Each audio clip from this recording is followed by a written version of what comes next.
Sahabat Rema terkasih, hari ini adalah hari Sabtu sesudah Rabu Abu tanggal 5 Maret 2022. Bahan renungan mengacu dari Injil Lukas bab 5 ayat 27 sampai 32 dengan tema yang dianggap berdosa, yang dipilih Allah.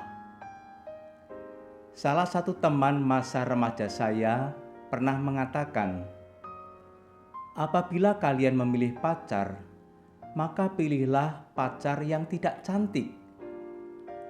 Mendengar pernyataan itu, tentu kami sebagai teman-teman sebayanya menjadi heran, karena pada umumnya seorang pria akan memilih pacar yang cantik.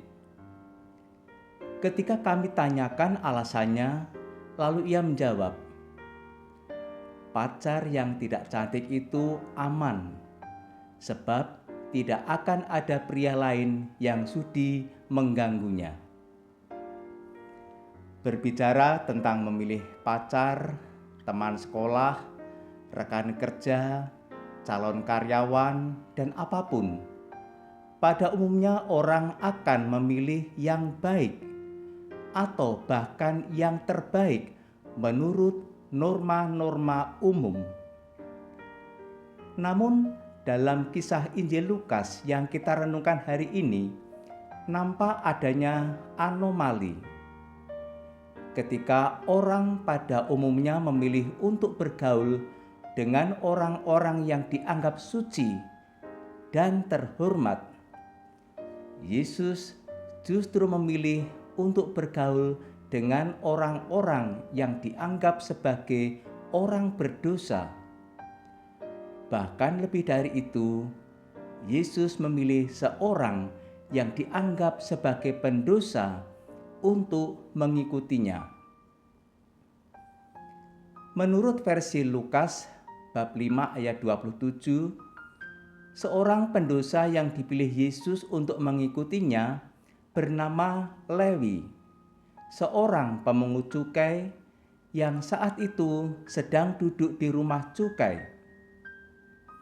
Sedangkan menurut versi Matius bab 9 ayat 9, pendosa yang duduk di rumah cukai yang dipanggil Yesus untuk mengikutinya bernama Matius, yang kemudian menjadi rasul dan penulis Injil Matius. Kesamaan antara versi Lukas dan Matius adalah bahwa setelah seorang yang dianggap pendosa itu dipanggil oleh Yesus, lalu ia mengikutinya dan mengundang Yesus makan bersama dengan sejumlah pemungut cukai dan rekan-rekan lainnya. Konon, mengundang seseorang untuk makan bersama dalam tradisi Yahudi berarti menerima orang itu menjadi bagian dalam hidupnya. Dengan demikian, Lewi atau Matius yang mengundang Yesus untuk makan bersama berarti Lewi atau Matius menjadikan Yesus bagian dalam hidupnya.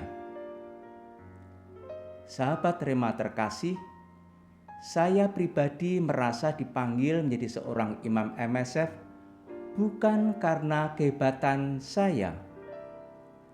Anda juga barangkali merasa bahwa Yesus memanggil Anda menjadi murid-muridnya bukan karena kehebatan Anda.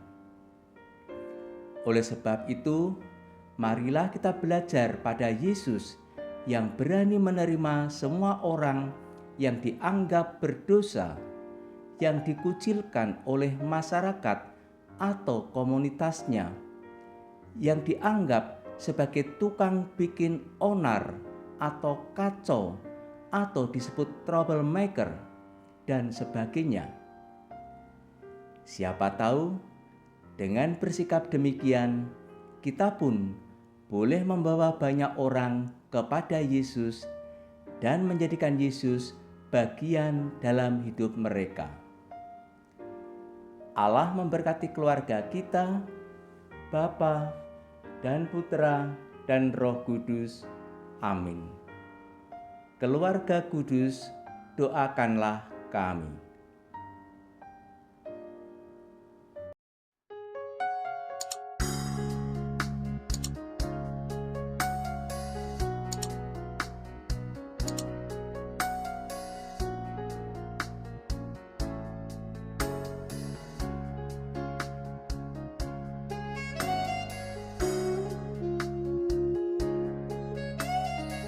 Sahabat Rema, sampai jumpa dalam program berikutnya.